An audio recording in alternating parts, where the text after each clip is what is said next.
नमस्ते। आप सभी का हमारे YouTube चैनल पे बहुत बहुत स्वागत है।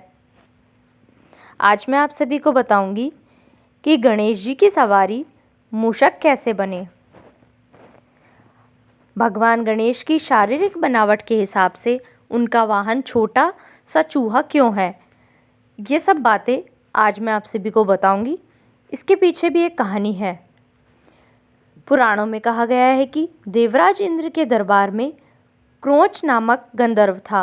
वह अप्सराओं के साथ हंसी ठिठोली करने में व्यस्त था और इसी दौरान उसने मुनि वामदेव के ऊपर पैर रख दिया, जिससे वह क्रोधित हो गए और उन्होंने क्रोंच का चूहा बना जाने का श्राप दे दिया।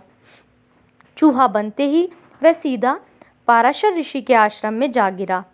वहां जाते ही उस मूषक ने भयंकर उत्पात मचाया और आश्रम के सारे मिट्टी के पात्र तोड़कर सारा अनाज खा गया और वाटिका को बुरी तरह उजाड़ दिया।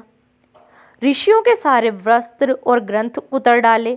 इस पर पाराशर ऋषि बहुत दुखी हुए और सोचने लगे कि इस चूहे के आतंक को कैसे खत्म करें।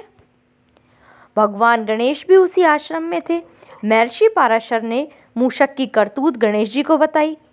भगवान गणेश ने उस दुष्ट मूषक को सबक सिखाने की सोची। तब गणपति बाप्पा ने मूषक को पकड़ने के लिए अपना पाश फेंका।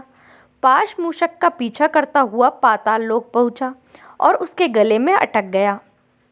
तब पाश में घिसटता हुआ मूषक गणेश जी के सामने उपस्थित हुआ, लेकिन तब तक वह बेहोश हो चुका था।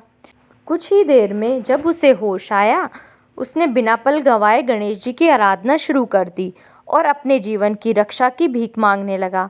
तब गणेश जी ने उसे अपना वाहन बना लिया। गणेश जी की सवारी मूषक बनने पर एक दूसरी कथा भी प्रचलित है कि सुमेरु पर्वत पर सोभरी ऋषि आश्रम बनाकर तप करते थे। उनकी पत्नी पतिव्रता होने के साथ ही काफ़ी रूपवती थी। उनके रूप पर गंधर्व से लेकर हर कोई मोहित था। एक बार यक्षों और गंधर्वों ने ऋषि पत्नी मनोमयी का हरण करने का विचार किया। पतिव्रता और सोभरी की पत्नी होने के कारण वे साहस नहीं कर पाते थे। क्रोंच नामक एक बलशाली और दुष्ट गंधर्व था जो खुद को रोक नहीं सका और पहुंच गया ऋषि पत्नी का हरण करने। क्रोंच जैसे ही आश्रम पहुंचा और मनोमयी का हाथ पकड़कर खींचकर अपने साथ ले जाने लगा। तभी वहां सोभरी ऋषि आ पहुंचे और क्रोंच को देखकर क्रोध में आकर उसे श्राप दे दिया। उन्होंने कहा कि तूने चोर की तरह मेरी पत्नी का हरण करना चाहा है, तू मूषक बन जा। तुझे धरती के भीतर छुपकर रहना पड़े और चोरी करके अपना पेट भरेगा। इसके बाद शापित क्रोंच ने मुनि के चरणों में गिरकर अपनी गलती की क्षमा मांगी। क्रोंच ने ऋषि से कहा, मेरी बुद्धि भ्रष्ट हो गई है, इसलिए मैंने ऐसा अपराध किया। आप दयालु हैं, मुझे क्षमा कर दें। तब ऋषि ने कहा कि मेरा शाप व्यर्थ तो नहीं जा सकता, लेकिन इसमें सुधार कर देता हूँ। इस श्राप के कारण तुम्हें बहुत सम्मान मिलेगा। गणेश जी के मूषक सवारी बनने के पीछे एक और कहानी बताई जाती है कि एक बार गजमुखासुर नाम के राक्षस ने अपने बाहुबल से देवताओं को बहुत परेशान कर दिया था। सभी देवता एक साथ भगवान गणेश के पास मदद मांगने पहुँचे। तब भगवान श्री गणेश ने उन्हें गजमुखासुर से मुक्ति दिलाने का भरोसा दिया।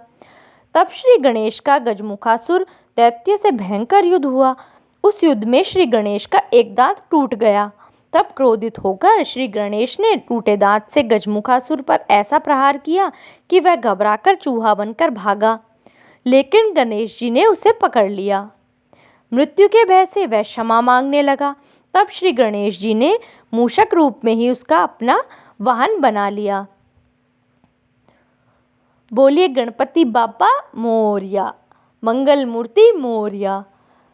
ओम गण गणपते नमः। धन्यवाद। इस वीडियो में बस इतना ही। प्लीज़ आप मेरी वीडियोस को लाइक कीजिए, उन्हें शेयर कीजिए और मेरे चैनल को सब्सक्राइब कीजिए।